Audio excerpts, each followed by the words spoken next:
Gloire à Dieu et paix sur la terre aux hommes qui l'aiment. C'est par ce message que le monde entier chante la gloire du Sauveur qui vient de naître. Mes frères et mes sœurs dans le Seigneur, nous avons au cours de précédents jours, de 3 jours, médité. Nous nous sommes préparés pour accueillir le Sauveur de l'humanité.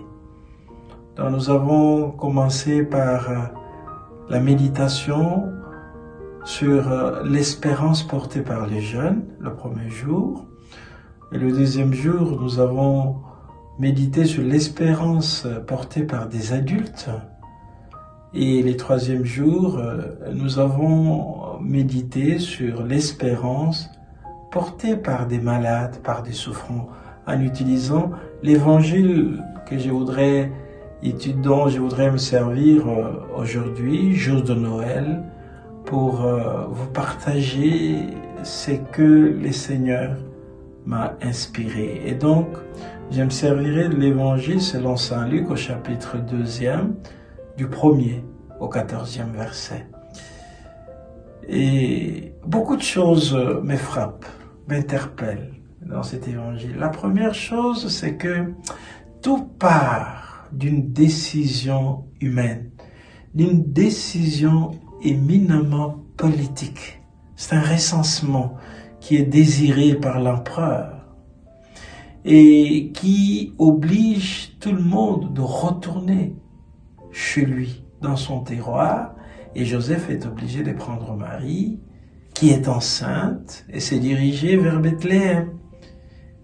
Donc c'est une décision humaine, c'est une décision politique, comme on en prend partout et toujours. Et c'est là que dans des circonstances non prévues, que Marie sent ce besoin de mettre au monde. Et dans la méditation prévue pour la 3e journée, j'avais insisté sur le fait qu'il n'y avait pas de place pour Marie, pour Joseph, avec l'enfant Jésus qui est dans le sein de Marie. Donc il n'y avait pas de place.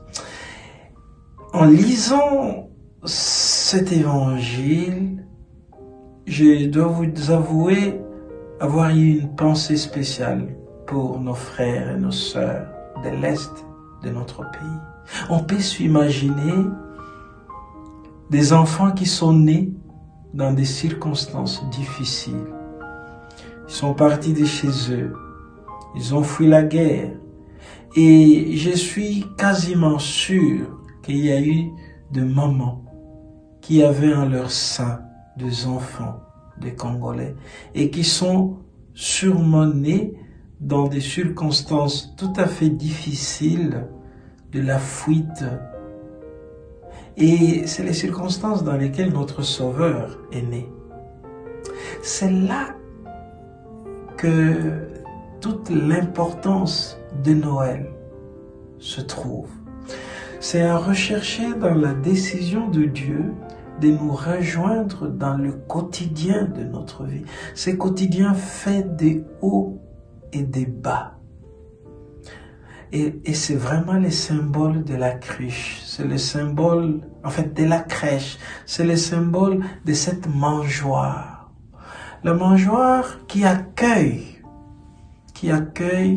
les bêtes pour leur nourriture, pour leur santé, pour leur vie. Et qui accueille aujourd'hui le Sauveur parce que au moins là, on trouve une place. Donc le Seigneur trouve une place dans une mangeoire. Célébrons cette fête de Noël en ayant à l'esprit le symbole de la mangeoire.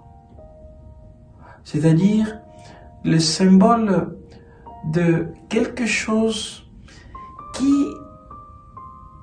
remplit une fonction qui ne lui est pas destinée au départ. Les circonstances difficiles font que finalement, ce que nous négligeons, ce que nous ne considérons pas devient l'appui de la vie. Parce que dans cette crèche, dans cette nuit de Noël, ce n'est pas la mort que l'on célèbre, c'est la vie que l'on célèbre. Cette souffrance ne conduit pas à l'enfer. La souffrance de Marie, les circonstances difficiles, on peut s'imaginer comment Joseph s'est agité pour enfin trouver une place. Ça conduit à la résurrection, c'est-à-dire à la vie. Et déjà, à partir de cette crèche, nous voyons la souffrance de Dieu, la passion de Dieu, mais c'est une passion qui conduit à la gloire du Seigneur et de l'humanité tout entière avec le Seigneur. Nous célébrons aujourd'hui la gloire de Dieu à travers la simplicité de l'enfant, à travers l'innocence de l'enfant, à travers la souffrance de l'enfant, qui rejoint notre propre souffrance dans ce pèlerinage qui nous conduit pas au néant, qui nous conduit à la vie que représente Dieu, que représente Jésus, qui a dit « Je viens pour que vous ayez la vie en abondance ». Joyeux Noël, mes frères et mes sœurs, chez vous. Soyons heureux de célébrer ce Dieu qui se fait présent parmi nous de manière ordinaire, de manière simple, de manière humaine, mais en même temps la manière divine. Amen. Joyeux Noël.